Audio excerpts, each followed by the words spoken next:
అందరికీ నమస్కారం. మనిషి ఆరోగ్యం కంటే ప్రపంచంలో విలువైంది ఏదీ లేదు. ఆరోగ్యం ఉంటే చాలు, జీవితంలో అన్నీ సంపాదించవచ్చు.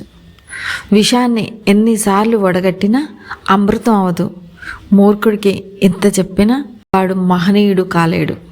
డబ్బు దీన్ని తక్కువగా వాడితే నిన్ను కష్టకాలంలో ఆదుకుంటుంది. అదే విచ్చలవిడిగా వాడితే మీ జీవితంతోనూ ఆడుకుంటుంది. మరణం వచ్చేదాకా సమాధానం దొరకని ఒకే ఒక ప్రశ్న, ఎవరిని నమ్మాలి అని. ఎవరో వస్తారు, ఏదో చేస్తారని ఎదురు చూడకు మిత్రమా. నీకోసం ఎవరూ రారు, ఏమీ చేయరు. అది ప్రయత్నమైన పోరాటమైన. ప్రపంచంలో అందమైన వారిని ఎంచుకోకండి, మీ ప్రపంచాన్ని అందంగా ఉంచేవారిని ఎంచుకోండి. నవ్వించిన వారు 4 రోజులు గుర్తుంటే, ఏడిపించిన వారు మాత్రం ఎప్పటికీ గుర్తుంటారు. దేవుడు ఈ ప్రపంచాన్ని చాలా అద్భుతంగా సృష్టించాడు. 100 కేజీల బియ్యం బస్తాను మోయగలిగే వ్యక్తి దానిని కొనలేడు. అలాగే దాన్ని కొనగలిగే వ్యక్తి దానిని మోయలేడు. ఒక స్త్రీ మీతో సమస్యలను పంచుకుంది అంటే ఆవిడ మిమ్మల్ని నమ్ముతుంది అని గుర్తుపెట్టుకోండి. ఆవిడకు మీరు ధైర్యం ఇవ్వండి. నువ్వు వెచ్చించే ప్రతి రూపాయి 100 రూపాయలు సంపాదించగలిగే అనుభవంగా మారాలి.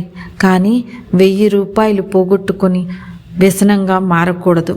కొడుకు గుణం పెళ్లి తర్వాత, కూతురు గుణం యుక్త వయసులో ఉన్నప్పుడు, భర్త గుణం భార్య అనారోగ్యంతో ఉన్నప్పుడు, భార్య గుణం భర్త పేదరికంలో ఉన్నప్పుడు, స్నేహితుల గుణం కష్టకాలంలో ఉన్నప్పుడు, అన్నదమ్ముల గుణం జగడాల్లో ఉన్నప్పుడు, పిల్లల గుణం వృద్ధాప్యంలో ఉన్నప్పుడు తెలుస్తుంది.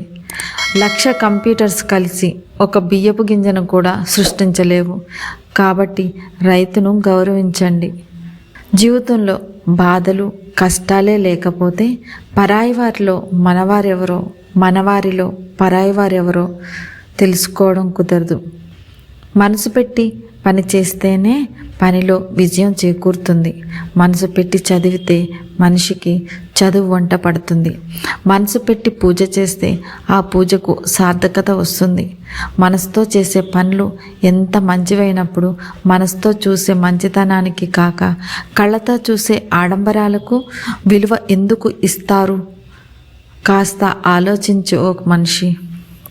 ఈ వీడియో మీకు నచ్చితే లైక్ చేసి మా ఛానల్ని సపోర్ట్ చేయండి. మీ వాల్యుబుల్ ఒపీనియన్ని కామెంట్లో షేర్ చేయండి. సబ్స్క్రైబ్ చేయడం అస్సలు మర్చిపోకండి.